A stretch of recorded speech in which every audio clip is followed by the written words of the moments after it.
kasus 99% kanker payudara itu dimiliki oleh kaum Hawa yang dia nggak punya anak, atau dia punya anak nggak mau menyusui anaknya.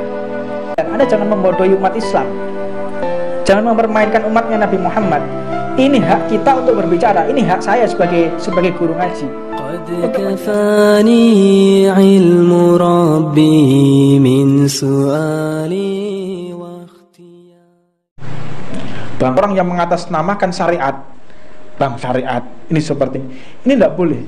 Anda harus kenalkan benar-benar kalau memang syariat, gunakan syariat 100%. Anda jangan membodohi umat Islam, jangan mempermainkan umatnya Nabi Muhammad. Ini hak kita untuk berbicara, ini hak saya sebagai guru ngaji untuk menjelaskan kepada mereka. Kalau saya diam, saya akan dikutuk oleh Allah. Kalau saya diam, saya akan dilaknat oleh Allah. Saya harus berbicara.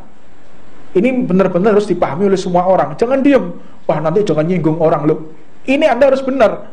Anda menggunakan nama syariat, Anda harus sesuai syariat. Jangan Anda mempermainkan syariat. Kalau Anda mengatakan konvensional, silahkan dengan konvensional. Memang itu riba.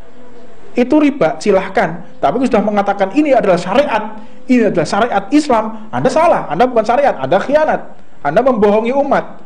Tidak bisa. Mentok-mentoknya mereka akan gagal di dalam penerapan syariat, di dalam eksekusi, dalam transaksi, di dalam pemahaman, di dalam customernya, nasabahnya memahamkan, harus paham nasabahnya. Jadi orang kalau transaksi di dalam perbankan syariah, kalau mau sah memang itu syariah, dipahamkan dulu nasabahnya.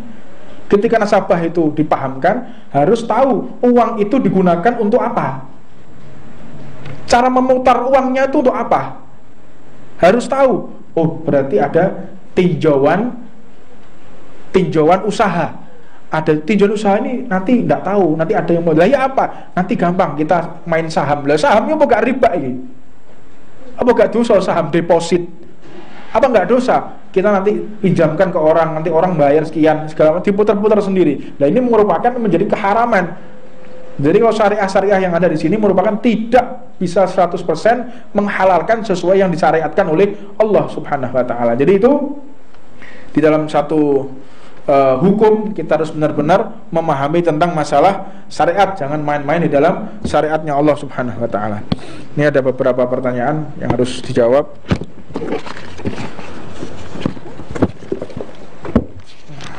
Yang pertama, pertanyaan lebih utama mana berangkat sholat berjamaah di masjid sama mengimami anak istri di rumah? Nah, jadi kita melihat di sini ada dua fadilah, ada keutamaan. Kalau memang anak istri kita butuh pendidikan, Anda lebih afdal di rumah. Butuh tarbiyah, butuh pendidikan. Kita pendidikan ini, ibadah ini, atau dakwah itu pertama kali ada di rumah. Jangan kita dakwah di luar sebelum kita dakwah di rumah. Kita mengajak anak istri sholat berjamaah, itu dakwah yang pertama. Ajari mereka wudhu yang benar, sholat yang benar. Percuma kita berangkat ke musola, kita berangkat ke masjid, tapi anak istri kita nggak sholat. Untuk apa? Mayanfa, nggak ada manfaatnya. Lebih afdal engkau di rumah mengajak anak istrimu untuk sholat. Ini zaman sekarang, bapaknya pengajian, anaknya dangdutan. Ini zaman sekarang ini.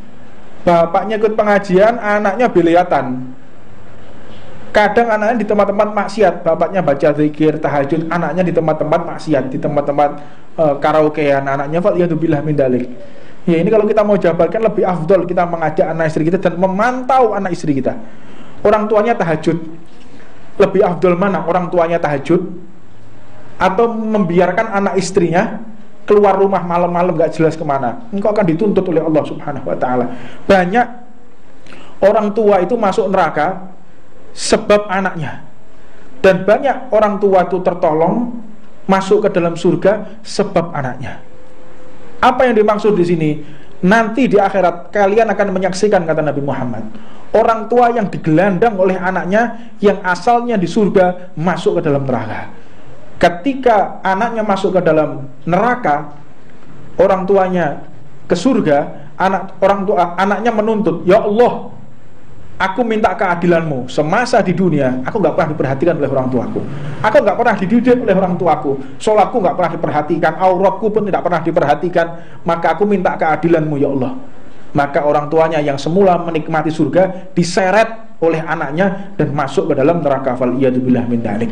Dan banyak juga orang tua yang di neraka, anaknya menangis kepada Allah, ya Allah, aku telah dididik oleh orang tuaku dengan sholat meskipun orang tuaku nggak benar, aku minta ya Allah keadilanmu, minta kasih sayangmu. Akhirnya orang tuanya yang semula ada di neraka diarahkan, ditarik oleh anaknya menuju ke surganya Allah. Menghati-hati di dalam sholat ini penting. Percuma kalau kita sholat 5 waktu di masjid tapi anak kita telantar. Faliyadzubillah min dzalik.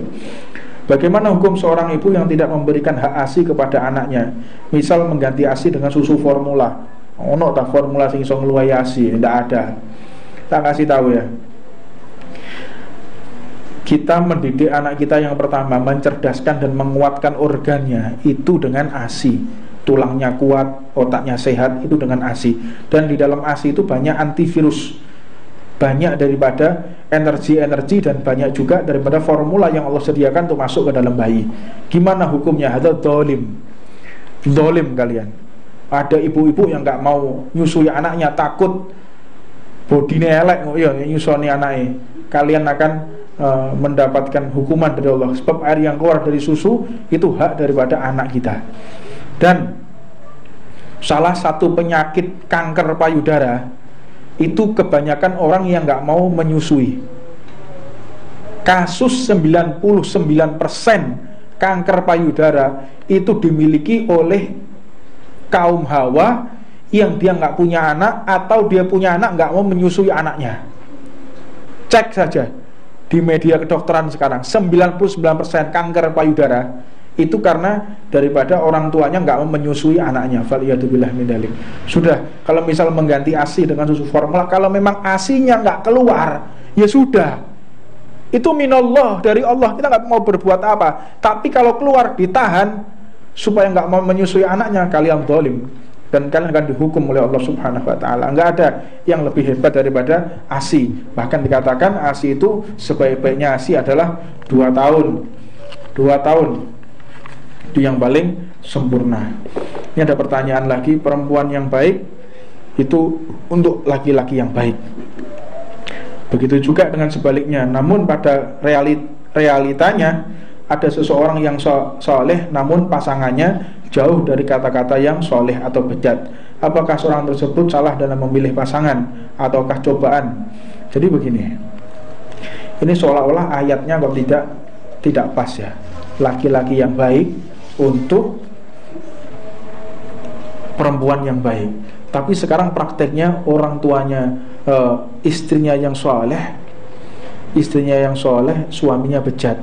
Apakah nggak salah di sini? Nah, saya akan jawab ini di pertemuan yang akan datang. Mengenai teko, ini jawabannya panjang. Insya Allah akan saya jawab di pertemuan yang akan datang. Insya Allah, laki-laki yang bejat untuk perempuan yang bejat, Tapi ini kuali-kuali apa sebab? Nanti akan saya jawab. Ini biar di sini, yang lainnya kita singkirkan.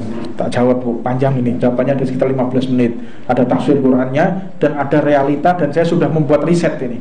Sudah saya buat riset panjang sekali dan akan saya buktikan, dan ada orang-orangnya yang mau disebutkan namanya. Ini buktinya bahwa syariat itu tidak salah. Yang salah adalah diri kita sendiri. Wallahu a'lam. Rabbana atina fid dunya hasanah wa fil akhirati hasanah wa qina adzabannar wa 'allamna ma syaikhuna wa ila hadratin nabiyyi Muhammad. Al-Fatihah. Ini kotaknya biar sih.